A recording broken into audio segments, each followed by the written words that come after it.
Middle east में Iran Israel के बीच युद्ध जारी है। इस बीच उत्तर प्रदेश के अलीगढ़ में जिला प्रशासन अलर्ट हो गया है। प्रशासन ने विदेश में रहने वाले या वहां फंसे अलीगढ़ के नागरिकों की मदद के लिए 24 घंटे काम करने वाला कंट्रोल रूम बनाया है।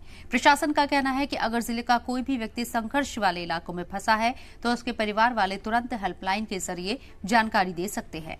जिला प्रशासन की तरफ से जारी जानकारी के मुताबिक परिवार वाले विदेश में अपने परिवार के सदस्यों के बारे में जानकारी देने के लिए हेल्पलाइन नंबर 057127000128 या टोल फ्री नंबर 1077 पर संपर्क कर सकते हैं। इससे प्रशासन को प्रभावित इलाकों में लोगों के बारे में जानकारी इकट्ठा करने और जरूरत पड़ने पर मदद देने के लिए संबंधित विभागों के साथ तालमेल बैठाने में मदद मिलेगी।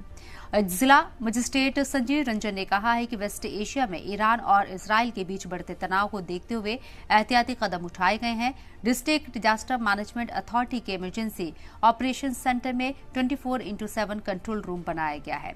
ये कंट्रोल रूम एक्टिव रहेगा और मिली सभी जानकारी को फौरन इकट्ठा करके आगे भेजा जाएगा। प्रशासन का कहना है कि कंट्रोल रूम से मिली जानकारी फौरन विदेश मंत्रालय और राज्य सरकार को भेजी जाएगी। इससे विदेश में फंसे लोगों की सुरक्षा और जरूरी मदद के लिए समय पर कार्रवाई हो सकेगी।